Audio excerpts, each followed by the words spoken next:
বাঙালি special রান্নাঘরে সব বন্ধুদের স্বাগত। বন্ধুরা দেখতেই পাচ্ছেন বেতো শাকের চচ্চড়ি করে দেখাবো। এটা হচ্ছে বেতো শাক দিয়ে সবজি দিয়ে চচ্চড়ি করে দেখাবো।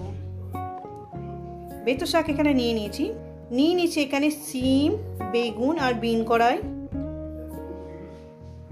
নিয়েছি, এখানে মূলো, কাঁচা লঙ্কা আর আলু নিয়েছি, এখানে রুই মাছের মাথা। এই আমার লেগেছে। রেসিপিটি শুরু করার আগে বলবো লাইক করবেন, শেয়ার করবেন। নতুন নতুন রেসিপি দেখতে গেলে আপনারা চ্যানেলটাকে সাবস্ক্রাইব করে নেবেন। ঠিক বাড়িতে যেভাবে খাই ঠিক আপনাদের সেভাবেই দেখাবো। তো চলুন শুরু করা যাক যেভাবে খাই। তো বন্ধুরা আমি গ্যাস ধরিয়ে দিয়েছি, কড়া আমি বসিয়ে দিয়েছি, কড়া আমার গরম হবে। তো বন্ধুরা আমার কড়াটা গরম হয়ে গেছে, এরপর দিয়ে দেবো তেল। মাছের মাথাগুলো ভাজার মতন তেল দিয়ে দেব। তো বন্ধুরা আমার তেলটা গরম হয়ে গেছে, আমি মাছের মাথাগুলো আস্তে আস্তে দিয়ে দেব।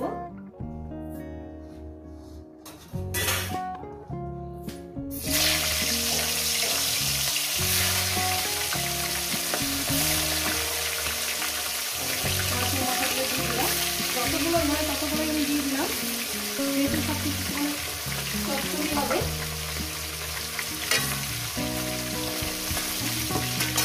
রেসিপিটা কিন্তু পুরোটাই দেখবেন, একটু বাদ দেবেন না কিন্তু। দিয়ে দিলাম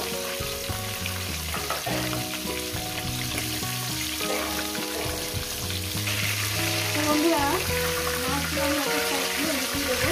মাছের মাথাগুলো এইভাবে আপনারা ভেজে নেবেন। আর আমার মা এই চচ্চড়ি খেতে ভীষণ ভালোবাসে, আমার মা ভালোবাসে, ভগবান দাস ভালোবাসে, আর আমার বন্ধুগুলো তো খুবই ভালোবাসে মাছের মাথার চচ্চড়ি। আমার প্রায় রেগুলারই প্রত্যেক দিনই করতে পারি। খুব সুন্দর করে মাছের মাথাগুলো আমি ভেজে নেব। তো বন্ধুরা মাছের মাথাগুলো আমার ভাজা হয়ে গেছে, আমি এই মাছের মাথাগুলো তুলে নিলাম, কিন্তু বাদ বাকি মাছের মাথা একেবারে ভেজে নিয়ে আমি তুলে নেব।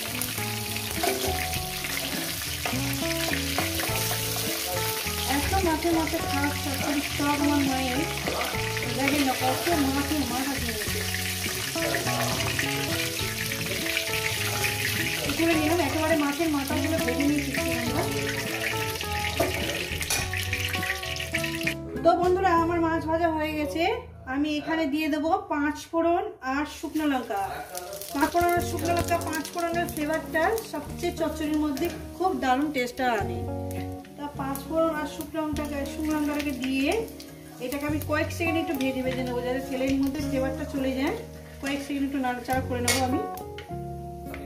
এরপর দিয়ে দেবো আমি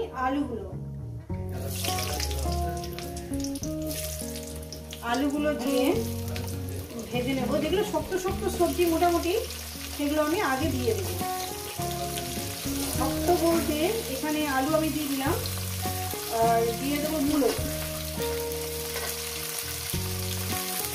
দিয়ে দিলাম, দিয়ে দেবো এখানে আপনার বিন কড়াই। কি কি সবজি আপনারা দিচ্ছি মোটামুটি আপনারা দেখে নিন, যেগুলো আগে দিলে আর কি খেতে ভালো হয় সব চচ্চড়ি। বিন কড়াইগুলো আর এর মধ্যে দিয়ে দেবো, সব বিন কড়াইগুলো আমি দিয়ে দেবো। রইল তাহলে সিম আর বেগুন, এই দুটোই রইল। তো এখানে আমি দিয়ে দেবো স্বাদ মতো লবণটা। যেহেতু লবণটা দিয়ে দিচ্ছি এই কারণেই যাতে সুন্দরভাবে সবজিটা আমার ভাজা ভাজা হয়ে যায়। 1 চামচ চুর করে দিলাম, আর হয়তো লাগবে না। দিয়ে ভালো করে সুন্দর করে মিনিট 5 ধরে আমি এটাকে সবজিটাকে সুন্দর করে ভেজে নেব। যেভাবে রান্না করছি আপনারা ঠিক সেইভাবে রান্নাটা করবেন।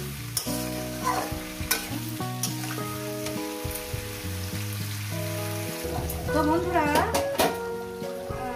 এর মধ্যে দিয়ে দেবো শিম আর বেগুন, আর দিয়ে দেবো কাঁচা লঙ্কা। কাঁচা লঙ্কাটা কিন্তু আপনাদের মতন দেবেন। দিয়ে আরও আমি মিনিট 5 ধরে এইটাই করে ভাজি। দেখতে বুঝতে পারছেন আমি কীভাবে রান্নাটা করছি, এখানে বুঝতেই পারছেন। এইভাবে রান্নাটা আপনারা করবেন, দেখবেন একটু জল লাগবে না, অথচ সুন্দর টেস্টফুল চচ্চড়ি হয়ে যাবে। গ্যাস কিন্তু মিডিয়ামে দেবেন। একটু আওয়াজ আছে বন্ধুরা, আমার মা পাশের গাড়ি কাজ করছে।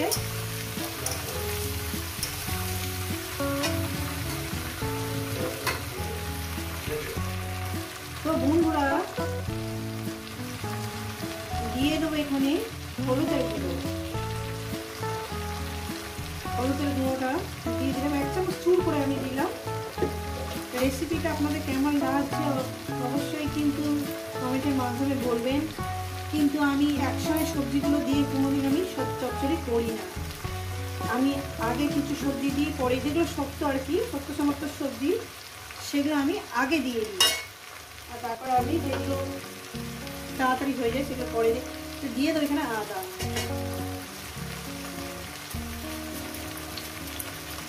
আদাটা মিনিমাম 1 চামচের মতো নিয়ে লাগবে আমার। পুরো আদাটাই আমি দিয়ে দিচ্ছি।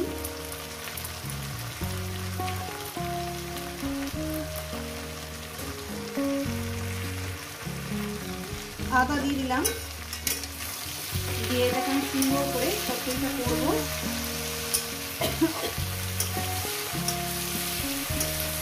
আর এর মধ্যে দিয়ে দেবো আপনার শাক, বেতো শাক।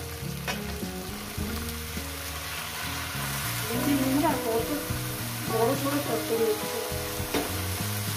বেতো শাকটাকে দিয়ে দেবো। যতক্ষণ না বেতো শাকটা মজে আসছে ততক্ষণ এটাকে রান্না করতে হবে। মাছের মাথাটা আমি পরে দেবো, এটাকে আমি মজিয়ে নিয়ে আসি। দিয়ে দেবো মাছের মাথা। মাছের মাথাগুলো দিয়ে দিলাম। এবার আস্তে আস্তে রান্না করতে থাকবো বন্ধুরা। এর মধ্যে আমি দিয়ে দেবো সামান্য একটু লবণ, লবণ কম হয়েছে যেহেতু, দিয়ে এটাকে আমি চচ্চড়ি করতে থাকবো। যেহেতু আমার অনেক বড় ভিডিও হয়ে যাচ্ছে, আর কিচ্ছু দেবো না, শুধু এটা নাড়তে থাকবো। তো বন্ধুরা আমার প্রায় 6 থেকে 7 মিনিট লেগেছে রান্না করতে। তো চচ্চড়িটা আমার রেডি হয়ে গেছে। দেখুন কত সুন্দর দেখতে হয়েছে, দেখতেও সুন্দর, খেতেও সুন্দর। বন্ধুরা এই রেসিপি যদি আপনাদের ভালো লেগে থাকে অবশ্যই কিন্তু কমেন্ট করে জানাবেন, রেসিপিটাকে লাইক করবেন, শেয়ার করবেন। আর নতুন নতুন রেসিপি দেখতে গেলে আপনারা চ্যানেলটাকে সাবস্ক্রাইব করে নেবেন। তো আমি নামিয়ে দেখাচ্ছি, এটা একদম রেডি।